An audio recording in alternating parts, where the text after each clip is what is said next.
വനം മന്ത്രി എ.കെ. ശശീന്ദ്രനെതിരെ രൂക്ഷ വിമർശനവുമായി മുൻ കെ.പി.സി.സി പ്രസിഡന്റ് കെ. മുരളീധരൻ. മന്ത്രിക്ക് ഒന്നിനും നേരമില്ല. സ്വന്തം പാർട്ടിയെ നന്നാക്കി തന്റെ പാർട്ടിക്കാരെ ചവിട്ടിപ്പുറത്താക്കാനുള്ള ശ്രമത്തിലാണ് മന്ത്രി. വന്യജീവി ആക്രമണത്തിൽ മുഖ്യമന്ത്രി ഇടപെടണം. വയനാട്ടിലെ ഹർത്താൽ വെറും സൂചന മാത്രമാണ്. തൽസ്ഥിതി തുടർന്നാൽ കേരളം മുഴുവൻ പ്രതിഷേധിക്കും. സഖാക്കൾക്ക് പിണറായിയെ പേടിയുണ്ടാകും. എന്നാൽ വന്യമൃഗങ്ങൾക്ക് പേടിയുണ്ടാകില്ലെന്നും മുരളീധരൻ പറഞ്ഞു. അതേസമയം പി.സി. ചാക്കോയുടെ രാജി എൻ.സി.പിയുടെ ആഭ്യന്തര കാര്യമാണെന്നും അദ്ദേഹം കൂട്ടിച്ചേർത്തു. ഇപ്പം കാട്ടിൽ വന്യമൃഗങ്ങളുടെ എണ്ണം കൂടുകയും ആ വന്യമൃഗങ്ങൾ കാട്ടിൽ അവർക്ക് ആവശ്യമുള്ള വെള്ളവും ഭക്ഷണവും കിട്ടാതെ നാട്ടിലേക്ക് ഇറങ്ങുക.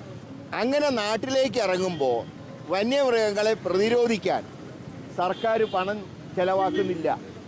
ഈ വനം വകുപ്പിന് മോഡേൺ ആയിട്ടുള്ള മയക്ക് വെടിക്ക് പോലും ഉള്ള തോക്ക് സ്റ്റോക്കില്ല. മന്ത്രിക്കാണെങ്കിൽ ഇതിനൊന്നും നേരമില്ല. അദ്ദേഹത്തിന് മന്ത്രിസ്ഥാനം നിലനിർത്താനും സ്വന്തം പാർട്ടിക്കാരെ ചവിട്ടി പുറത്താക്കാനുമുള്ള ശ്രമത്തിനിടയിൽ വന്യമൃഗങ്ങളിൽ നിന്ന് പാവപ്പെട്ട കർഷകരെയോ ആദിവാസികളെയോ രക്ഷിക്കാൻ കഴിയാത്ത അവസ്ഥയിലാണ് അദ്ദേഹം എത്തിയിട്ടുള്ളത്. മുഖ്യമന്ത്രി അടിയന്തരമായി ഇതിൽ ഇടപെടണം. വനം വകുപ്പിന് ആവശ്യമായിട്ടുള്ള ഫണ്ട് നൽകാൻ തയ്യാറാകണം. ഒന്നിനും കൊള്ളാത്ത ഈ മന്ത്രിയെ ക്യാബിനറ്റിൽ നിന്ന് പുറത്താക്കണം.